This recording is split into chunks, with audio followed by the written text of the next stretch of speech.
আসসালামু আলাইকুম। সবাই কেমন আছেন? আলহামদুলিল্লাহ আমরাও ভালো আছি। সবাই কেমন আছেন বলুন তো? আমরা তো আছি আল্লাহর রহমতে। আল্লাহ ভালো রেখেছে, সুস্থ রেখেছে, সেজন্য আলহামদুলিল্লাহ। তো এখন দেখতে পাচ্ছেন আজকের ব্লগটা, বৃহস্পতিবারের ব্লগটা আপনাদের সাথে আমি শেয়ার করছি। বৃহস্পতিবারের ব্লগটা আপনাদের সাথে আমি শেয়ার করছি। আশা করি আজকের ব্লগটা আপনাদের কাছে ভালো লাগবে। ওই তো এখানে আমি চা পরোটা নিয়ে নিয়েছি। আমি সকালে চা পরোটা দিয়ে আজকে নাস্তাটা সেরে নিব।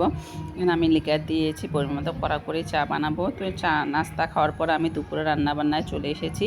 এখানে চাল কুমড়া বলে এটাকে, কে কী বলে সেটা আমি জানি না, আমরা চাল কুমড়া বলি এটাকে। এটা দিয়ে আজকে চিংড়ি মাছ দিয়ে হাতে মেখে একদম চটকিয়ে তারপর বসিয়ে দিব চুলাতে। এখানে আপনারা তো জানেন কী কী দিতে হয়। আমি এখানে কোনো গুঁড়া মরিচ অ্যাড করব না। এখানে আমি কাঁচা মরিচও 2টা দিব। এটা অল্প করে দিব, অল্প পরিমাণ দিব, যেহেতু আমার বাচ্চারা আছে। আমি বারবার বলছি আমার বাচ্চারা যেহেতু আছে, সেজন্য আমি একটু কাঁচা ঝালটা কম দেওয়ার চেষ্টা করি, যে কোনো একটা সবজিতে ঝাল কম দিই। এখানে আমি 2 চামচ হলুদ দিয়েছি, লবণ দিয়েছি, চিংড়ি মাছ দিয়েছি, তেল দিব, সামান্য পরিমাণ তেল দিব, পেঁয়াজ কুচি দিয়ে দিব, রসুন বাটা দিয়ে দিয়েছি, 1 টেবিল চামচ আদা বাটাও দিয়ে দিলাম। কারণ এটা হাতে মেখে সুন্দর করে তারপর বসে দেবো। সামান্য একটু তেল দিব। তো এটা দেখুন কত সুন্দর করে আমি হাতে মেখে তারপর বসিয়ে দিব। এটা কিন্তু খেতে এতটা মজা হয়েছে। আমি পরে কিন্তু ভয়েস ওভারটা কিন্তু আমি পরে দিচ্ছিলাম। এটা তো আমি দুপুরে রাত্রের দিকে ভয়েস ওভারটা দিচ্ছিলাম। দুপুরেতে খাওয়া হয়েছে। তো এখানে আমি এখন গরু মাংস রান্না করব। গরু মাংস দিয়ে একটু হালকা ঝোল আলু দিয়ে রান্না করব, পাতলা ঝোল যেটাকে বলে। ওইতে এখান দিয়ে আমার ভাতটা হয়ে যাচ্ছে। তারপরে এখান দিয়ে আমার লাউটাও কষানো হয়ে গেছে। এর মধ্যে আমি কিন্তু হালকা পরিমাণ গরম পানি দিয়ে দিব। আপনাদের বারবার বলছি, ফুটানো গরম পানি দিলে তরকারিটা খেতে মজা হয় এবং তাড়াতাড়ি হয়ে যায়। এখানে আলুটা আমি ছিঁড়ে নিচ্ছি। আজকে আলু দিয়ে গরু মাংস দিয়ে হালকা ঝোল করে রান্না করব। তো সিম্পল খাওয়া দাওয়া। এখন আমি আলুটা ছিলে নিচ্ছি। যেহেতু আমার আজকে হেল্পিং হ্যান্ডও আসেনি, সেহেতু আমাকে সবগুলো কাজ একাই ম্যানেজ করতে হবে। হয়তো দেখতে পাচ্ছেন আমার আলুটা হয়ে গেলে, ছিলে হয়ে গেলে আমি মাংসটা সবগুলো মশলা দিয়ে বসিয়ে দিব।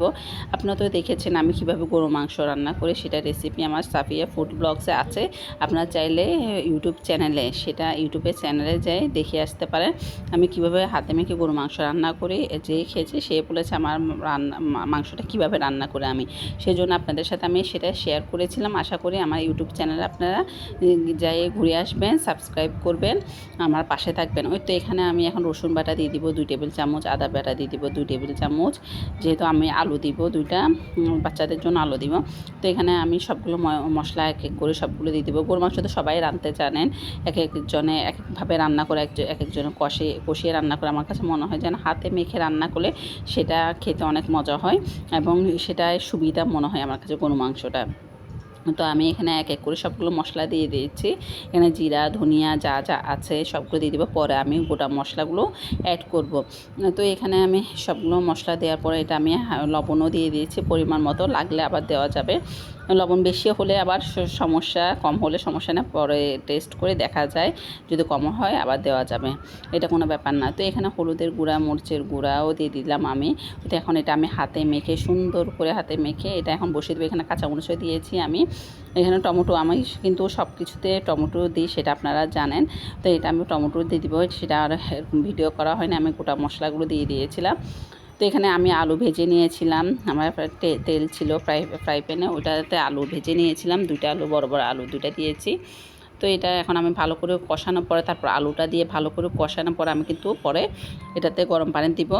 এখানে আমি চুলাটাও ক্লিন করে নিচ্ছি, বললাম না আমার আজকে হেল্পিং হ্যান্ড আসেনি, সেই জন্য আমাকে সবগুলো কাজ নিজে হাতে একা একা ম্যানেজ করতে হবে। হয়তো এখানে আমি রান্না বান্না শেষ হওয়ার পর্যায়ে এখানে আমি চুলা মুছে তারপরে ঘরটা ঝাড়ু দিয়ে নিচ্ছি। এটা যেহেতু আমার হেল্পিং হ্যান্ডে করে, ও যেহেতু আসেনি আর কি করা। দেখুন আমি কত সুন্দর করে গরু মাংসটা রান্না করেছি, কালারটা কতটা সুন্দর হয়েছে। তাহলে সবাই ভালো থাকবেন, সুস্থ থাকবেন, আমাদের জন্য দোয়া করবেন। আসসালাম।